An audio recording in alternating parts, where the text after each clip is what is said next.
Hi everyone, welcome to my channel. I'm Doris. I'm here to show you about my stock account and today's market updates.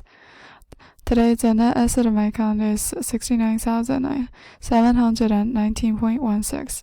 Today, Apple has closed down 1.07% to 194.83.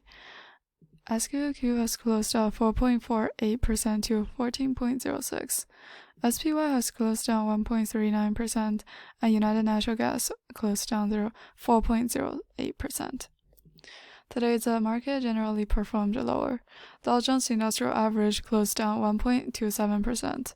Nasdaq Composite closed down 1.5%, and S&P 500 closed down 1.47%. Today, all of the industries closed lower except for internet content, and particularly the auto manufacturers, dragged down by Tesla.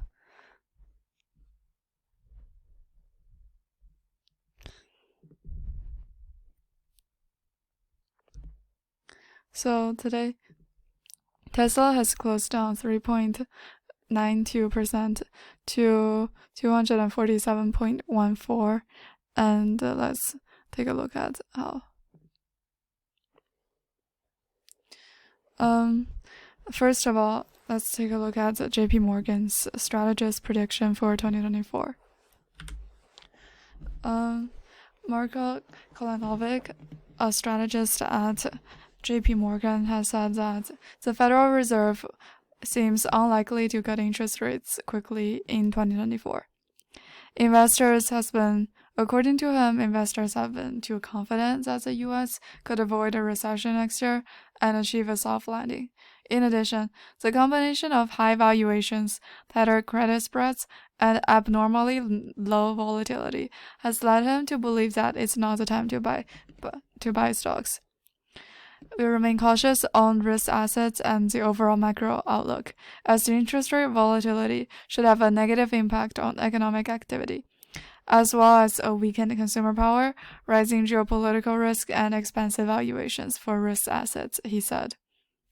He's been a bearish economist over the past few years during the interest rate hike period, and he does not agree with that the Fed will cut interest rates aggressively in 2024, because in his opinion, inflation will be hard to cool down to 2% from its current 3%. After the Fed's December interest rate decision, the market was in a frenzy, because Wall Street investors widely expect the Fed to cut interest rates faster and more sharply, even though the Fed's dot plot showed that it was expected to cut interest rates 3 times next year. He only believes that the weaker labor market can bring inflation back to 2%, which will be less likely and slower than the market expectations. And regarding Tesla today, there was a report blaming Tesla for not reporting the components failure for years, even though the company knows that they're defective, according to a report.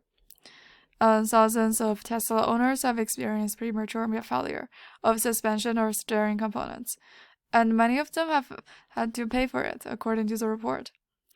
It found that the premature component failure had plagued Tesla for at least 7 years.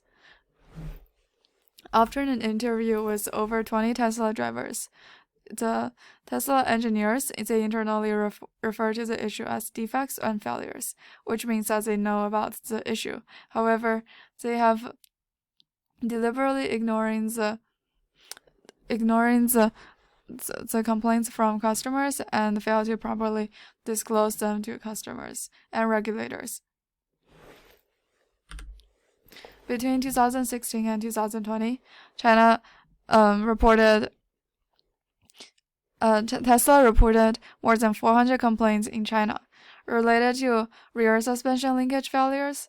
Records show that Tesla redesigned the parts 4 times to fix the problem. It has been trying to avoid calling vehicles before Chinese regulators made the issue public. The issue has been worse, especially across different countries. Tesla owners have filed about 260 complaints with the NHTSA this year, related to steering and suspension issues. However, while Tesla only accounts for less than 1% of the cars on US roads. However, they received already 260. However, General Motors, with a 21% share, received 750. And Toyota, with a 15% share, received 230. This strange data has shown that the quality in Tesla and also affected by the Donald Trump's election results. This is all I have for today. Thank you for listening. Don't forget to subscribe and see you next episode.